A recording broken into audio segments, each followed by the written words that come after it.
entrevistamos o prefeito de São José do Cedro, Antônio Plínio de Castro, e hoje a gente vai falar sobre o andamento dos trabalhos da administração municipal, que está com diversas obras em andamento, algumas em fase de encerramento, e o prefeito então faz uma avaliação, né, prefeito, desses trabalhos que estão sendo feitos, já que estamos no último semestre ali de mandato e também então com muitas obras em andamento. Boa tarde, prefeito. Muito boa tarde, queremos cumprimentar as pessoas que nos assistem nesse momento. É evidente que nós vivemos um ano atípico dessa feita por duas razões muito fortes. A primeira dela é o ano eleitoral. O ano eleitoral sempre muda toda a agenda da administração pública, uma vez que, por força de lei, é imposto uma série de restrições. Embora tenha alterado o curso da eleição, mas ele apenas deu folga de alguns dias. Por outro lado, em virtude da pandemia, essa sim nos impõe um novo regramento na administração pública, por força de nós mudar todo o planejamento que havia sido feito ainda o ano passado com o orçamento municipal, quando aprovamos na Câmara de Vereadores. Nós estamos no último ano de mandato, este ano, completamos 8 anos, portanto nós vamos passar o bastão para o próximo prefeito e em cima disso nós precisamos, por força de lei também, repassar as condições do município, todo dentro do regramento, tanto administrativamente quanto orçamentário e financeiramente. E é isso que nós estamos nos programando. Mesmo com este novo replanejamento, vamos assim chamar, da administração pública, uma vez que nós tivemos todos os municípios do Brasil, não apenas nós, tivemos uma queda de arrecadação muito forte no primeiro semestre, especialmente no mês de abril e no mês de maio, a receita do FPM, do ICMS, do ISS, uma média em torno de 25 a 30%. Isso é muito recurso para os municípios do nosso porte. Nós entregamos uma série de obras de serviço e temos uma série de licitações e continua em andamento. Algumas obras que nós iríamos realizar, especialmente na área de infraestrutura, nós acabamos suprimindo, mas nós temos com recurso próprio a segunda etapa do CTG, que é quase R$1 milhão. Nós fizemos uma nova licitação de obras complementares no Centro de Convivência dos Idosos, que deve ficar pronto em 60 dias, eu imagino, também com recursos próprios aqui do município. Na segunda-feira devemos homologar uma obrinha pequena, mas muito reivindicada para a nossa comunidade já há muitos anos, na Praça Antônio Fopa. Como é conhecida aqui, a Praça do Ginásio de Esportes, se reúne muitas famílias nos finais de semana. Nós vamos fazer um quiosque com banheiro público. O orçamento geral era 250 mil, na licitação veio para 195 mil, quer dizer, tivemos um ganho ali de 55 mil na licitação. Destas 150 mil de participação do Estado, através de uma indicação, um recurso disponibilizado pelo deputado, por interferência do deputado estadual Altair Silva, e o complemento são recursos do município. Veronese tem uma coisa muito importante, que eu falei apenas de 3 licitações, ultimamente. Nós economizamos quase R$500 mil nessas 3 licitações. Falta um pouquinho para R$500 mil de economia nas 3 licitações. O orçamento versus o licitado. Para nós é muito significativo isso. Além disso, nós estamos concluindo obras de acessibilidade em todas as nossas unidades de saúde, já estão quase conclusas. Investimento de quase R$100 mil, também com recursos próprios do município. Nós estamos concluindo, está faltando apenas o mobiliário, obras de acessibilidade no pavimento térreo da Prefeitura, na Avenida Rio Grande do Sul, Nós estamos num prédio antigo, esse prédio era do Banco do Brasil antigamente, então não permite acessibilidade em todos os pavimentos.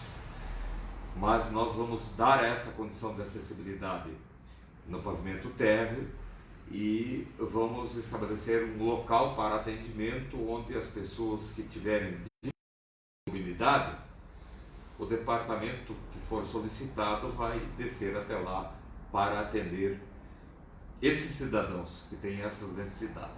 Também com recurso próprio de R$60 mil.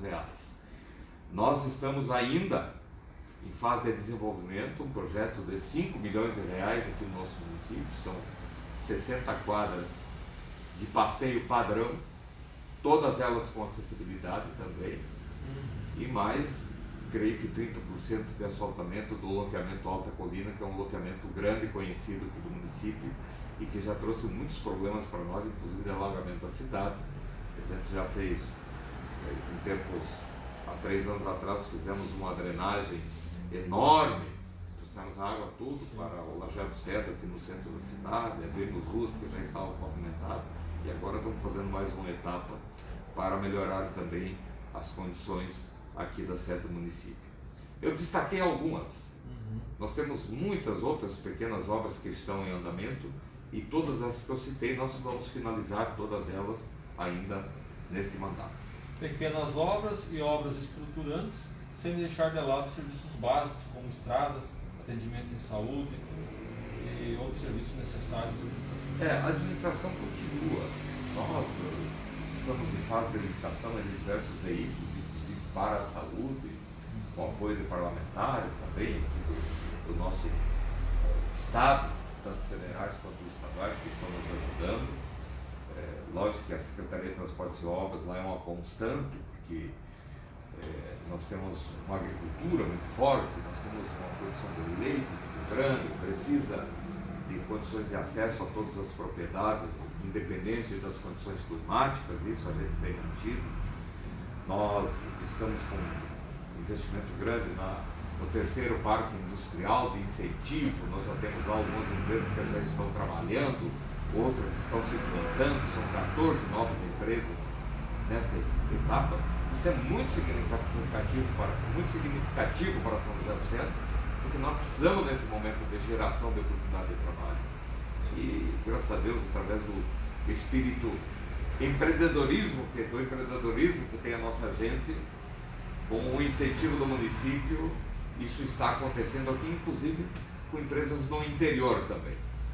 Nós, além disso, a área de saúde, nós não tiramos o foco do atendimento. Isso desde o meu primeiro dia de mandato, lá no primeiro mandato, há 8 anos atrás, nós elegemos a saúde como prioridade absoluta.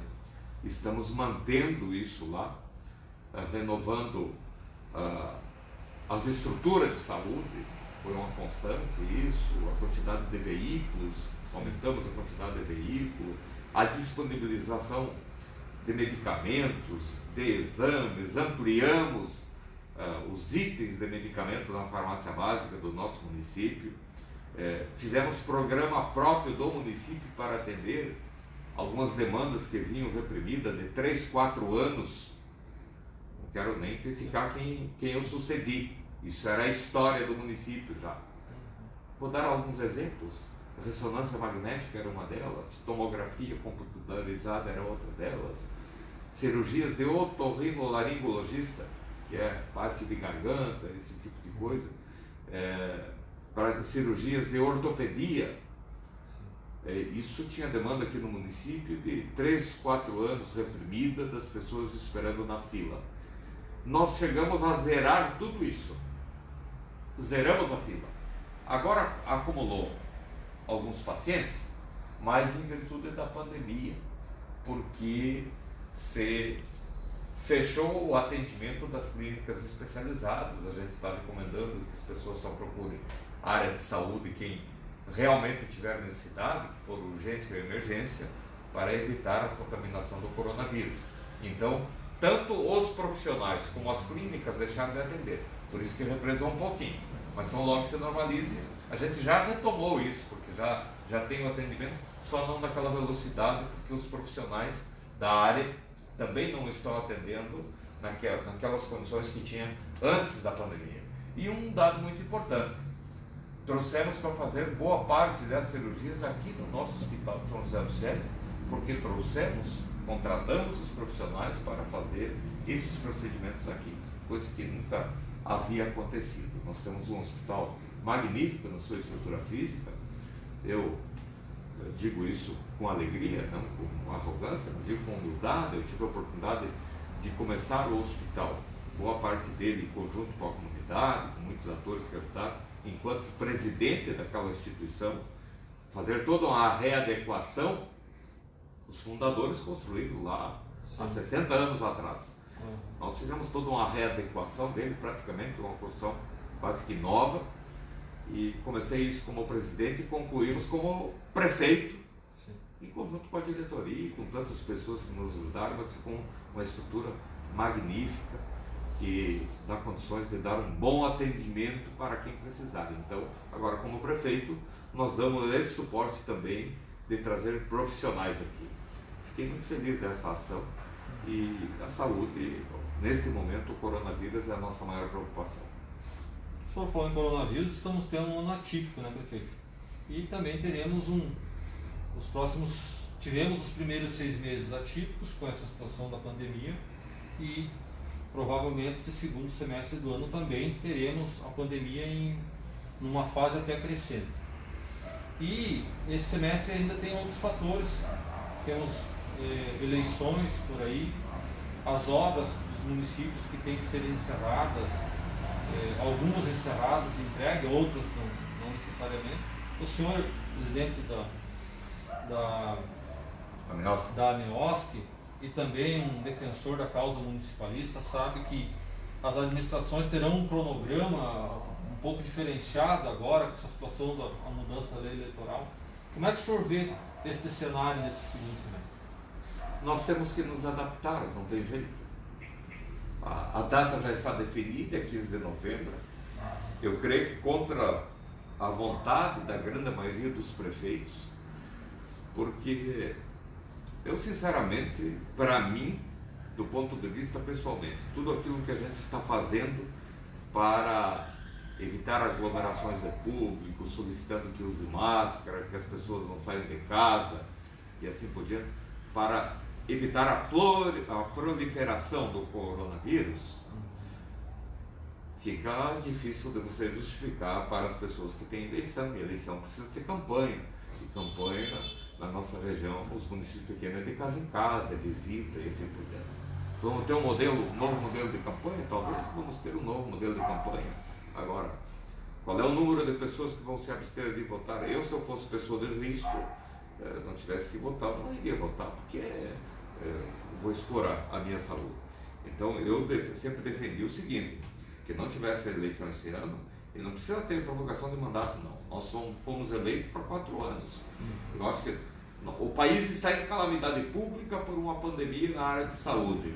Bom, venceu o meu mandato, o Congresso Nacional, o Tribunal Superior Eleitoral, em acordo com o Executivo Federal, encontrasse uma forma de colocar um interventor, um gestor, um prefeito biônico, não sei quem, por um determinado período, por 6 meses, por 1 ano, por 2 anos, se fosse o caso, sim, ou delegasse para um conselho da comunidade de 50 pessoas, de 80 pessoas, de 100 pessoas, para escolher alguém num período transitório. Aí sim eu poderia dizer que as autoridades públicas estavam priorizando a saúde. Não foi isso que aconteceu. O Congresso entendeu que ouvir os especialistas, eu não vi, acompanhei várias reuniões, não vi nenhum dos especialistas que participaram dessa discussão em nível nacional dizer que em novembro nós não vamos ter mais infestação. Não vi isso. Então, neste caso, então seria interessante permanecer a eleição no dia 4 de outubro, porque você encurta o período de campanha. No momento que você espichar ela para 15 de novembro, tu está espichando, tu está aumentando o período de campanha. Mas isso não adianta mais não discutir. Está definido, vai ser em 15 de novembro o primeiro turno, 29 para os municípios que têm segundo turno. Lógico que traz várias situações nos municípios que nós precisamos nos adaptar. Todos os prefeitos já estão cientes disso. Nós vamos cumprir os prazos e vamos programar, logicamente, para repassar os mandatos para os nossos sucessores, aqueles que forem à reeleição e tiver reeleição, mesmo assim, eles têm que encerrar, porque eles estão no final de um mandato e vão começar um outro mesmo, que são eles mesmos que assumem. Então, eu quero dizer o seguinte, é um ano totalmente diferente, a pandemia assusta bastante nós, a nossa região está num pico de contaminação, nós em 15 dias dobramos o número de casos aqui na região da fronteira, na região do extremo oeste, nos 19 municípios, passamos de 202 para 408 dados da última terça-feira. Dados de ontem já é diferente, vai ser publicado hoje. Então são vários municípios com vários casos. Nós temos o Hospital Regional de São Miguel do Oeste, que é o que nos atende aqui, estava com superlotação nos leitos de internação clínica. Inclusive hoje fizemos um expediente e estamos acionando o Estado, cientificando o governador, o secretário da Saúde, pedindo para que autorize mais leitos de retaguardas em outros hospitais aqui da região, que praticamente todos os municípios têm, e eles não autorizaram ainda. De UTI estava praticamente controlado, em torno de 50% de ocupação, mas a gente está vendo a pandemia se estender. Então, há todas essas preocupações, mas enfim, faz parte da nossa missão. Nós estamos aí para isso, Veronese, para dar conta do recado, foi por isso que os prefeitos foram eleitos e nós temos a responsabilidade de dar essa satisfação na comunidade. Por isso que eu quero te dizer o seguinte, finalizando agora os 8 anos de mandato, você também pedisse, mas qual que foi a grande tchan da administração?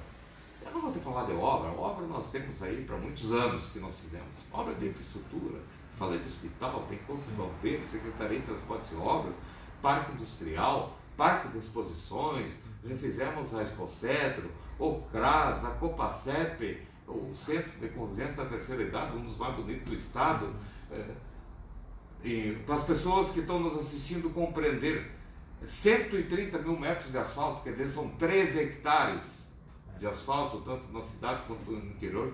Vários clubes em comunidades do interior, assumimos a água aqui do nosso município, modernizamos o sistema, nunca mais faltou água em São José do Certo, fazem 6 anos, é o município que está gerindo. Então, eu não quero te falar disso aí, eu vou te falar que mudou a relação do município com as principais estruturas municipais, as principais instituições do município. O que foi a nossa fundação e o que deu suporte para tudo isso, para todos nós que viemos depois, porque chegamos depois aqui ou nascemos depois. Sim. A nossa relação com o hospital, eu já falei, é uma sociedade beneficente da Fundação de São José do Certo.